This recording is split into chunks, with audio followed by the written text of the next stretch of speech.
Tu ne mérites pas un gros salaire. Il y a de grandes chances d'ailleurs que si tu regardes cette vidéo, tu mérites le salaire minimum, le SMIC. Et je vais t'expliquer pourquoi. Je voudrais vraiment commencer cette vidéo par te dire que je ne suis pas là pour t'agresser, je ne suis pas là pour te rabaisser ou pour te culpabiliser. Je suis là pour t'aider. Si je te dis qu'aujourd'hui tu mérites le salaire minimum, c'est parce que je connais la jeune génération, je te connais, toi qui m'écoutes, et je sais que tu ne fais pas bien les choses. Et dans cette vidéo, je vais t'expliquer comment faire les choses différemment pour que tu mérites un gros salaire. C'est simple, hein? Et c'est ça que tu veux surtout, un gros salaire. Donc vraiment, je t'invite à être attentif dans cette vidéo parce que je vais te donner des conseils, on va réfléchir ensemble hein, comme d'habitude, mais je vais te donner à la fin. À la fin, tu vas repartir avec des conseils qui vont vraiment te permettre de trouver un job peut-être à 2000, à 3000, voire plus euros par mois. La première chose que je veux qu'on voit ensemble, ce que tu veux, c'est un gros salaire. Est-ce que ça te va si on essaye du coup de comprendre une personne, pourquoi elle a un gros salaire? Prenons Kylian Mbappé. Kylian Mbappé, il a un gros salaire. Il a un très gros salaire. Pourquoi il a un gros salaire?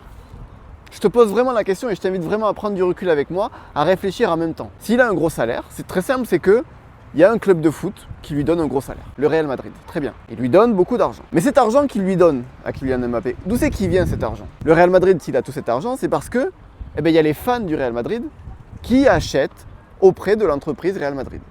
Les maillots, les places pour les matchs, j'en sais rien, je connais pas trop le foot, mais il y a plein de choses. Et voilà d'où vient leur argent. Des fans du Real Madrid.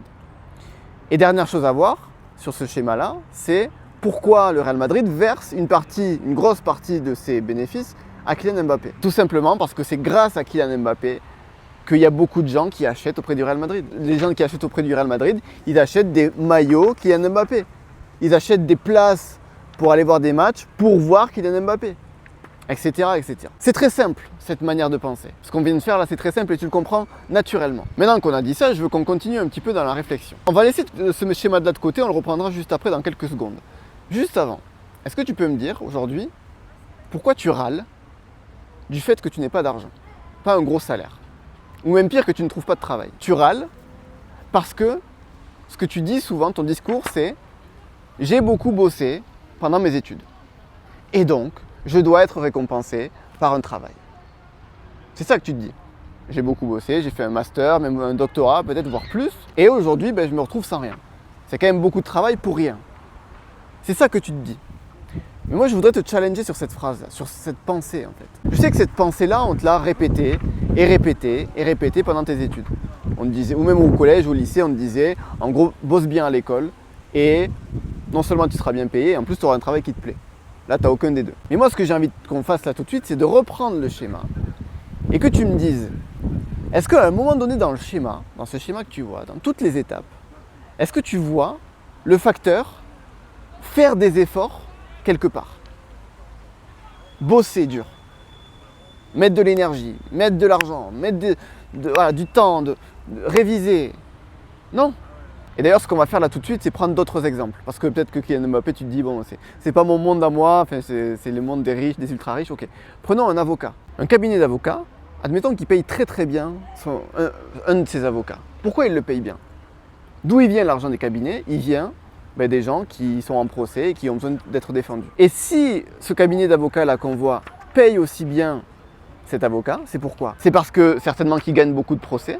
Il en gagne peut-être 8 ou 9 sur 10. Et par conséquent, le cabinet d'avocats, il a une très bonne réputation. Les gens qui gagnent les procès grâce à cet avocat, ils en parlent autour d'eux. Et donc la visibilité du cabinet augmente. Et donc ils ont de plus en plus de clients satisfaits, qui ont plus de... etc., etc. Le cabinet s'enrichit grâce à cet avocat. Donc c'est normal qu'en fait, une partie des bénéfices, une grosse partie des bénéfices de ce cabinet aille auprès de cet avocat performant.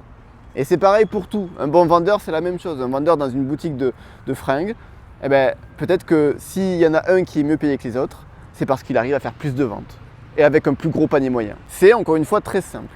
Et la question que je te repose du coup, avec ces nouveaux exemples-là, c'est à quel moment le facteur effort, le facteur récompense est-il dans ce schéma? La réponse, elle est simple, c'est que ce facteur effort n'y est pas. N'y est jamais. Aujourd'hui en France, dans la société dans laquelle on vit, dans le monde capitaliste dans lequel on vit, tu n'es pas payé en fonction des efforts que tu as fournis. Tu n'es pas payé comme une récompense à des efforts que tu as fournis. Tu es payé en fonction de combien tu rapportes à l'entreprise dans laquelle tu es embauché. Si tu es salarié, évidemment. Je le répète, dans cette société en France actuellement, tu es payé par rapport à combien tu rapportes à l'entreprise dans laquelle tu es embauché. Ça, c'est super important de le comprendre. Vraiment. Tu as vu, c'est ce qu'on a fait, c'est simple la réflexion. Mais pour autant, nous les jeunes aujourd'hui, on se dit quoi? On se dit c'est pas normal. On se dit c'est injuste. On se dit je mériterais plus. Mais c'est pas vrai. Il y a plein qui me disent parfois en coaching, Clément, ah mais c'est pas normal ce système capitaliste là, engage-toi en politique et change le système. Vraiment. Ou alors, la deuxième solution, c'est on garde ce système-là, mais dans ce cas-là, comment on fait pour rapporter beaucoup à une entreprise? Comment on fait pour devenir quelqu'un qui peut générer de l'argent, qui soit une machine à cash? Comment on fait pour devenir une machine à cash? C'est la question que je t'amène à te poser pour cette fin de vidéo. En fait, si aujourd'hui tu as envie d'être riche en tant que salarié, la seule question qu'il faut que tu te poses, c'est celle-là.